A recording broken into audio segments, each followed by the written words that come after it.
Hello and welcome to the Heart of Markness Led Zeppelin podcast, episode 161.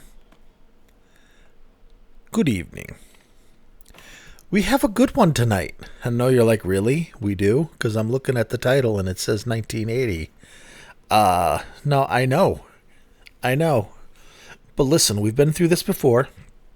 There's good stuff in 1980. There's very good stuff in 1980. There just aren't magical shows necessarily. But there are magical tracks. And there are shows that are really good. The earlier tour is very high energy. Everybody's engaged. They get off on a good start. And then by Nuremberg, which is the show after this show, Bonzo collapses behind the drums, and then when he comes back on the 29th in Zurich, his drumming is just completely phoned in. He's not excited. He didn't want to be there. He was not healthy. Robert was on board, but not 100%. Robert was oozing his way out of the band anyway because it was just a bad deal. However, could they have pulled it together and had an amazing an amazing 1980 U.S. tour? I don't think so. I think they could have pulled it together and had some really cool shows, but I don't think the magic was there to sustain a whole show anymore. I think it would have damaged their reputation in the States had they toured in 1980, but I also could be wrong. I think had they toured, either Jimmy or Bonzo would have died on the tour. Probably Jimmy. Who knows, man? It was a dark time. And yet, there were still shining moments. This is Hannover, Germany, 1980, June 24th, 1980. This was brought to my attention on the Dogs of Doom Discord. Somebody was listening to it, I think, and had mentioned All of My Love. The All of My Love from this show was kind of the only good live All of My Love good live All of My Love solo that Jimmy played. So I was intrigued, so I listened to it, and I was like, well, by gosh, that is a really good solo. And a good performance. It's an audience tape. I put that in the title because the soundboards really rob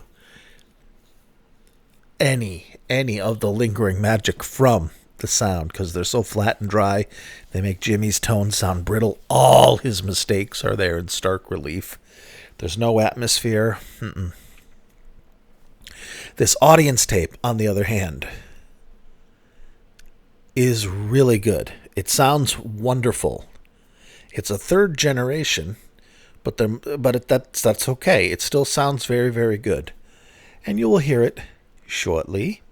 This show will be available for download at heartofmarkness.com. You get the entire concert, which is just the standard 1980 concert opening like they did back in the day with Train Kept a Rollin', straight into a truncated Nobody's Fault But Mine, Black Dog, where Jimmy talks, In the Evening, The Rain Song, which is always good, Hot Dog, which is never good, All of My Love, which is really good tonight, Trampled Underfoot, always great on the 1980 tour, Since I've Been Loving You is excellent, this show, Achilles' Last Stand, didn't listen to it, White Summer, Black Mountainside, Kashmir, Stairway, Rock and Roll, and Communication Breakdown. A nice 1980 show. I am really glad. Once again, I am grateful for the Dogs of Doom Discord. Not only just to have a place to dip in and just peruse intelligent, educated discussions of my favorite band, but also to get, which leads me to getting little tips like this. I would not have gone to this show as something to present to you guys. I wouldn't go to the 1980 tour because in my hubris, I thought I already knew all the good shows, but I was wrong.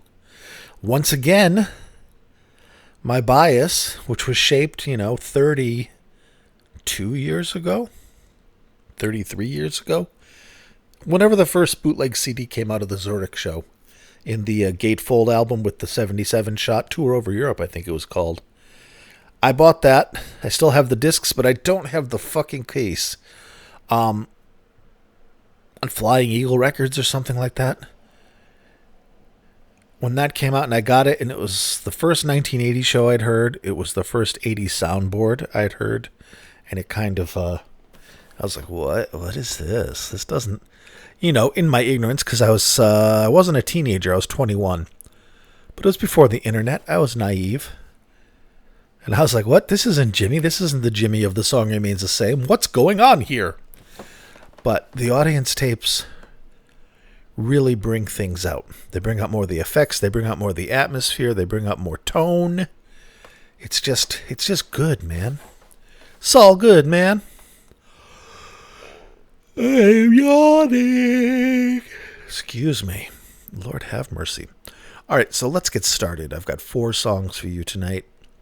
None of them are particularly long, which is one good thing about the 80 tour, is that they called it cutting the waffle. Because Robert was like, I am not going to abide 30-minute songs. I am not going to abide 20-minute songs. Nothing needs to be 20 minutes long. And they were like, okay. And they were also fighting an uphill battle in Europe because New Wave had hit, and that late 70s, early 80s heavy metal, Motorhead, Judas Priest, Saxon kind of stuff was on the ascension, with Iron Maiden starting to rise out of there, which would then lead into the mid-80s with thrash and Metallica and stuff like that. So there was other stuff fighting for the attention, and the market had split with new wave and punk segmenting instead of just rock and roll. It had broken down. Not like it is today, where there's shoegazing and sneakercore and mumble rap and vapor. I mean, just so many subdivisions of genres that you're hardly going to find a meeting of the minds. And there's no radio to listen to new music anyways. And what's this with the kids with the pants down around their ankles? Yes, I am old and I'm getting older. 8 minutes. All right, fuck this. Sorry for babbling. 1980 tour. There's more there.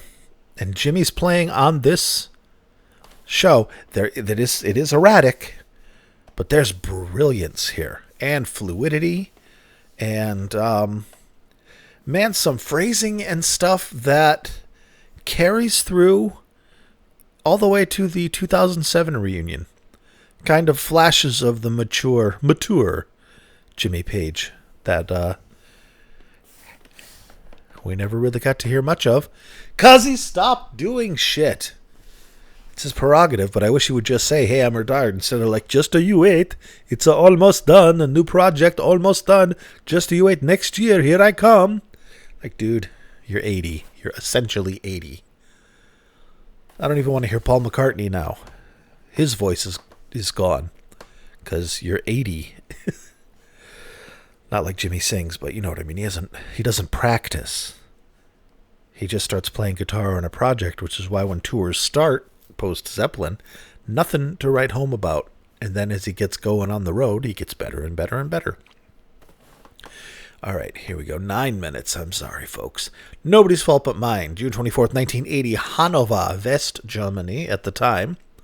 Back in the day of the Cold War, too, duh. Nobody's Fault But Mine. Nice and short. Less than 6 minutes. And you are going to hear some fluid, fast Jimmy playing. Enjoy.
Whoops, I wasn't ready. Sorry.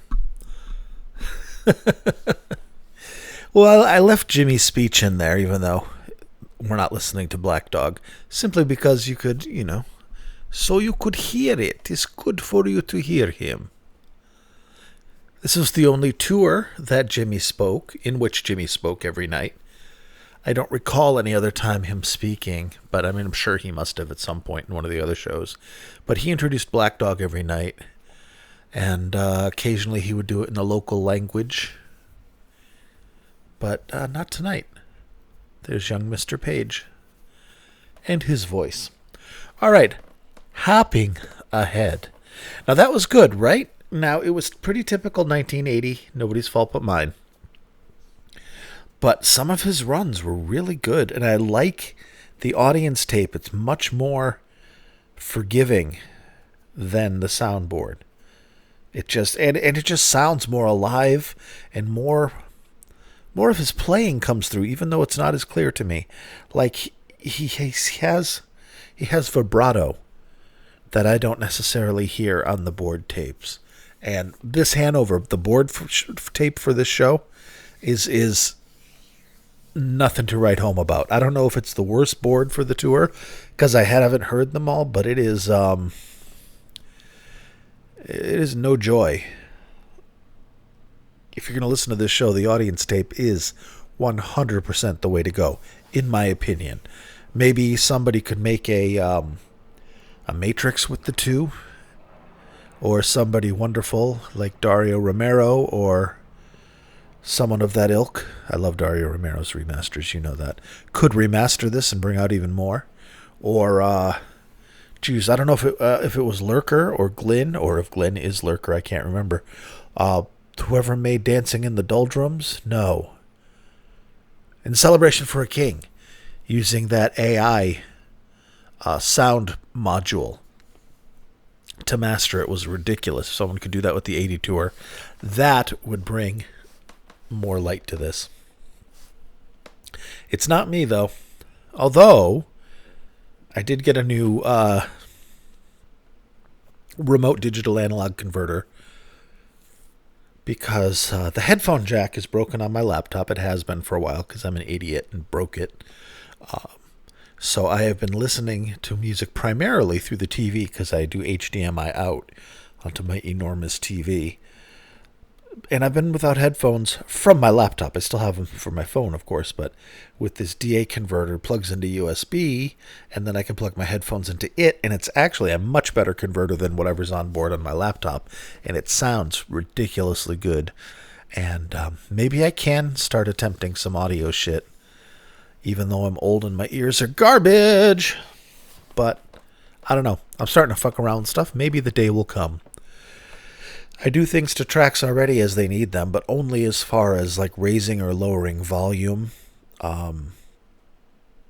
declipping if they're clipped, etc., cutting extraneous things and fade outs and whatnot. Nothing too major, but maybe I will. Maybe I should. Who knows? But you know what we should listen to now? You know what? Let's do it. Let's listen to That All of My Love that brought me to this show. It's a good performance of this song, even though the song itself live is pretty lackluster because basically the band wasn't really into the song.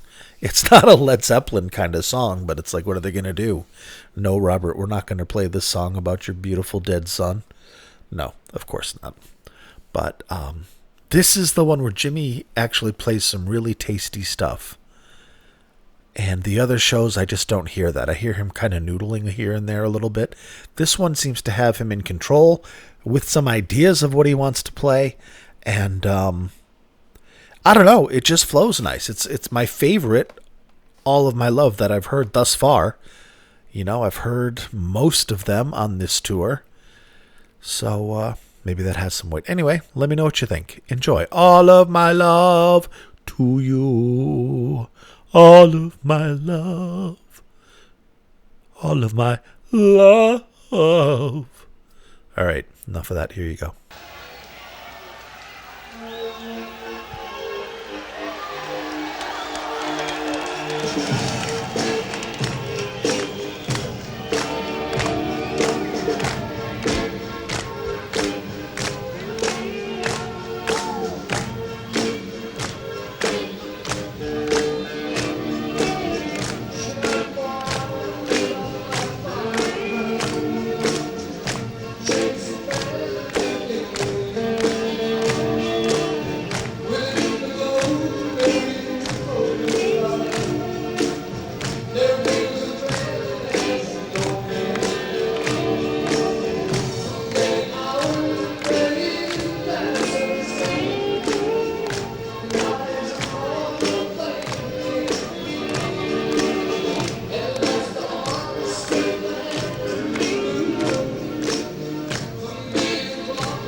There was some clever stuff in there in that solo. I don't know. I liked it. He's nimble fingered. He's nimble fingered tonight. I don't know. That was a good song. I mean, this show, the whole 80 tour, it's a lesser Zeppelin. I've said this before, but this tour, more than any other, well, actually to the exclusion of the others, just seems to me like a band on the road making their money, doing the job. By which I mean, not like they don't want to be there, not like they're not happy to do it, but the synergy of the four of them, 1 + 1 + 1 + 1 = 5 kind of thing. 2 + 2 = 5. That Zeppelin had doesn't seem to be manifesting on this tour any longer. And I think a good part of it is not only Jimmy and Bonzo's diminished capacities and the general dysfunction and malaise and corruption that had permeated the entire Led Zeppelin organization. But also Robert Robert had to be negotiated with to do this tour. It wasn't like, okay, here's what we're doing. We're going out on tour now. It went from Robert suddenly having way more power in the band than he had before because he didn't want to be there. He was done. He was done. He had the worst thing that could happen to a human being happen. And Led Zeppelin didn't matter a fuck compared to that tragedy and his family, etc., etc. So they won him back. And I just get the feeling that old behaviors reared their head as the tour went on. Because one can almost, especially after Bonzo's collapse in Nuremberg, the next show after this one, there's just, what I've said for years is it's just kind of like at the level of like an Aerosmith show. Or like, they're not gods on this tour, in my opinion. They're still great. I still like this. I'm going to play stuff that's great. Trampled Underfoot, 1980, I think, is my favorite year for Trampled Underfoot. They nail it. They nail it most of the time. And, they even did a few Achilles' Last Stands really well. And that's no walk in the park. But the ebullience and the joy and the boyish, even the wickedness, the rogue, the rascalness is gone. It just seems like, I don't know. It seems like after the show they kind of go in their own directions and live their own lives. And had they made it to America, I wouldn't be surprised if, Jonesy at that point, I think in 77, traveled separately. I believe he had a motorhome for a good part of the tour because he just wasn't down with all that. It wasn't all the sex, drugs, and rock and roll at that point. It was dysfunction. It was addiction and nastiness and criminal behavior and violence and just, we all know what addiction looks like when it gets bad, when it gets shameful. I mean, these guys were in that. Their management was in that. Their road crew was in that. The whole thing was functioning, but not at a high level. I wouldn't be surprised if money had been taken. I wouldn't be surprised if shit got stolen. I don't know. Now I'm just wool gathering. I'm talking for another 100 years between songs. I apologize, friends.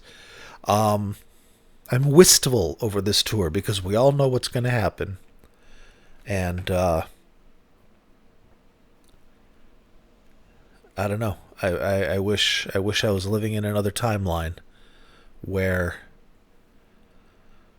there was a close call a close call. Like Robert's boy got better, but it was a close call. And the fact that he was so far away, 9 time zones away, when he heard the news, shook him and changed his priorities. And, maybe Jimmy or Bonzo has a wake-up call, has a near miss, an OD, but they're saved and get a moment of clarity, and people start getting their shit together.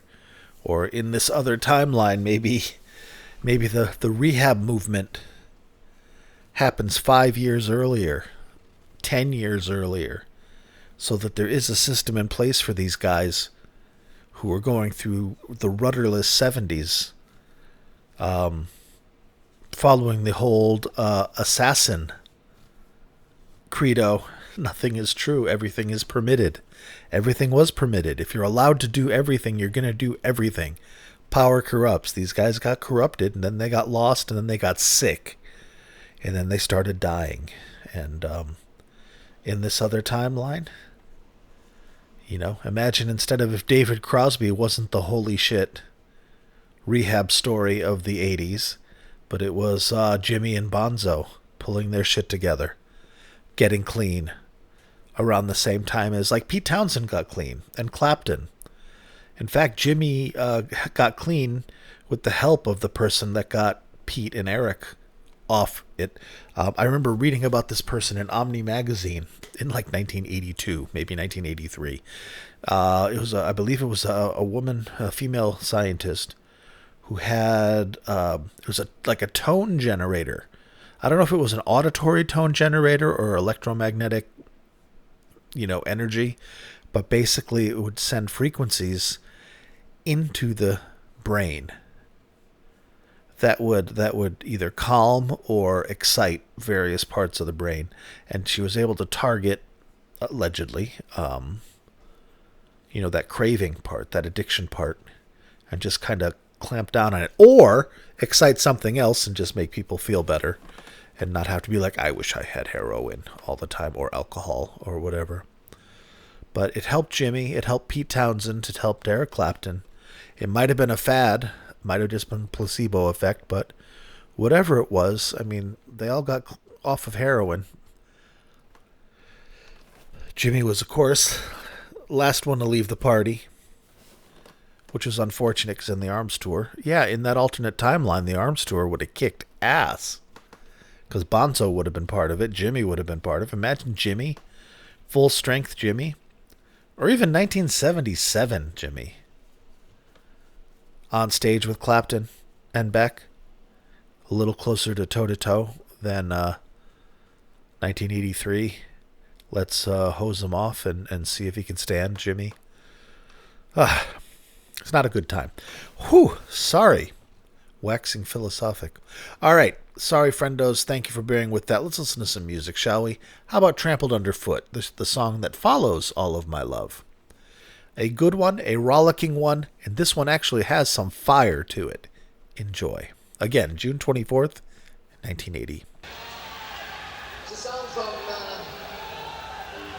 Disco Graffiti time.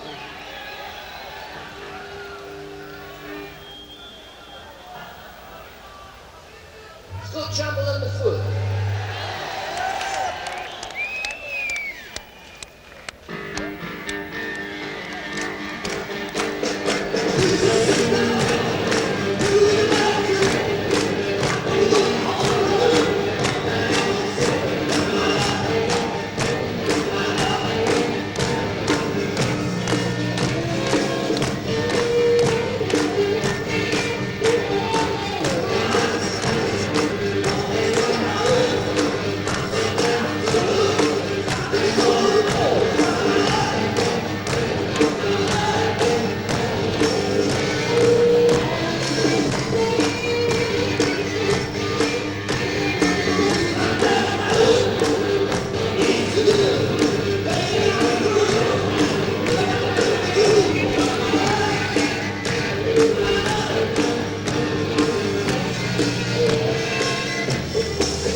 Very, very good.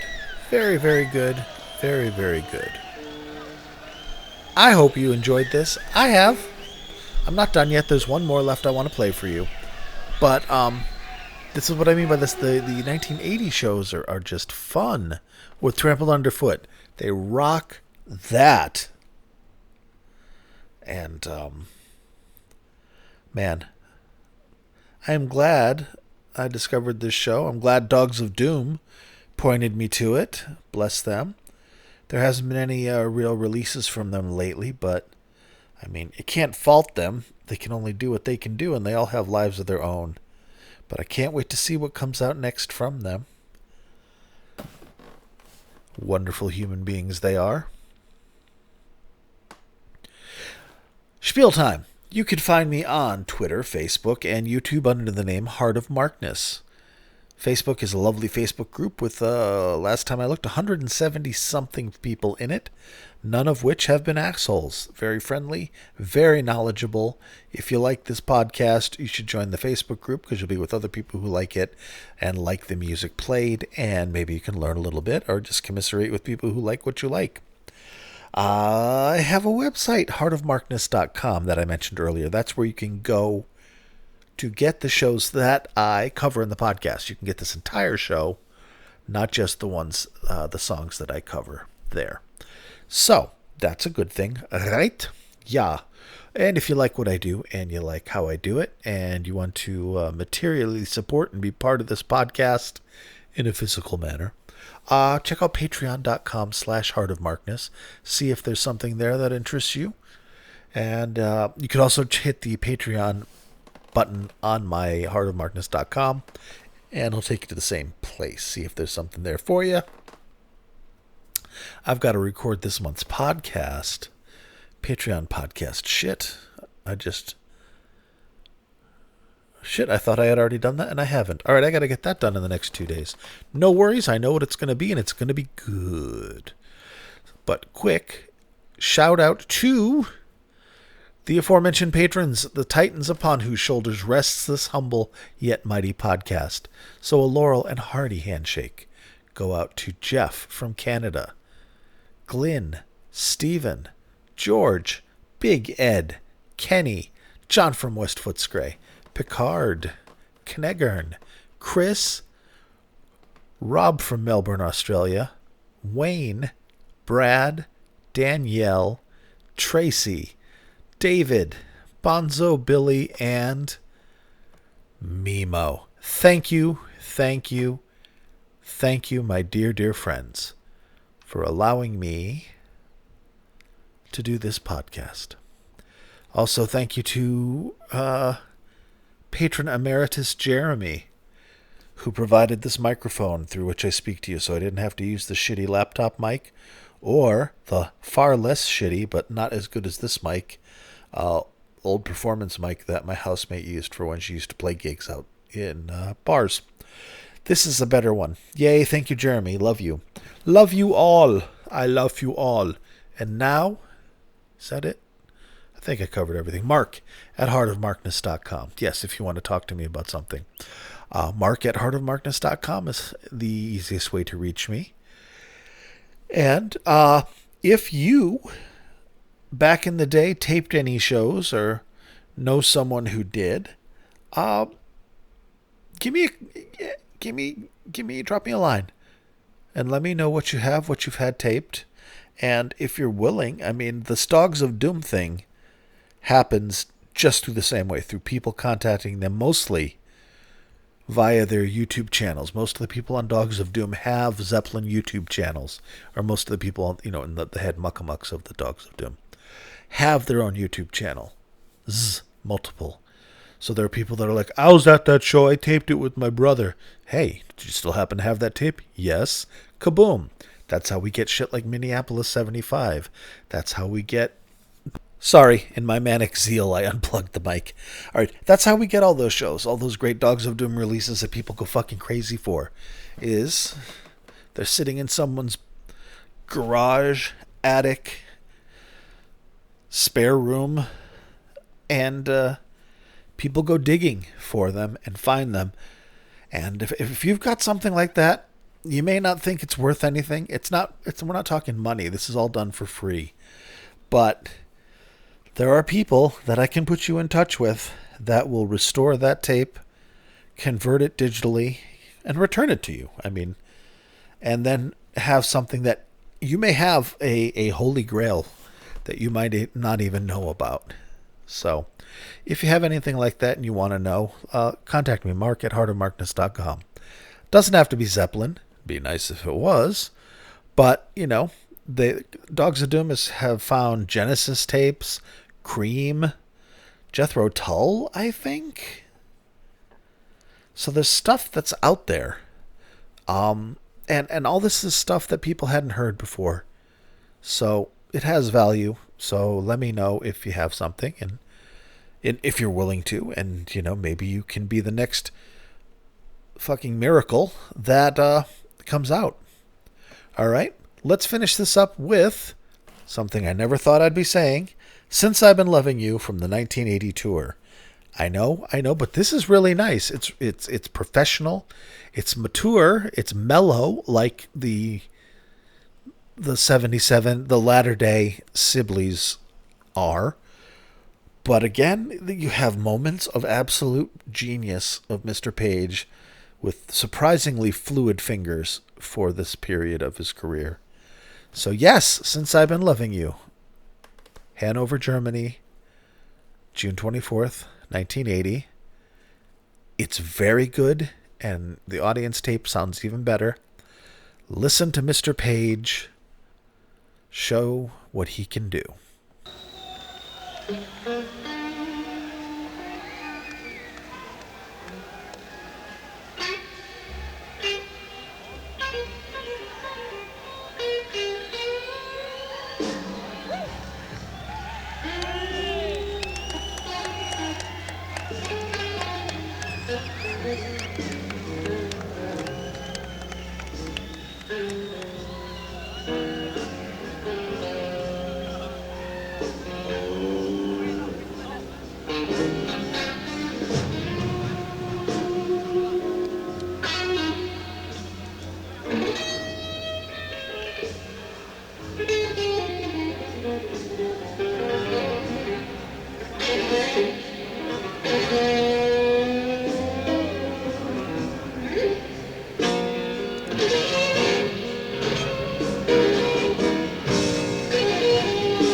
On guitar, Jimmy Page. Jimmy Page.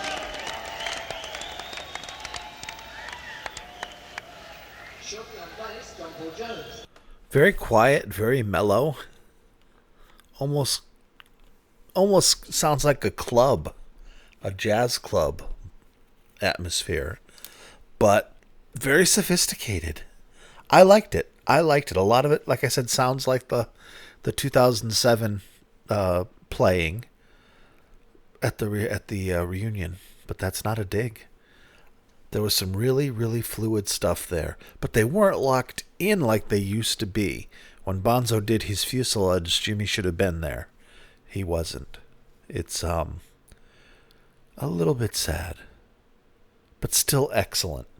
It's nice to hear Jimmy playing well, always. All right, friends, I hope you enjoyed this.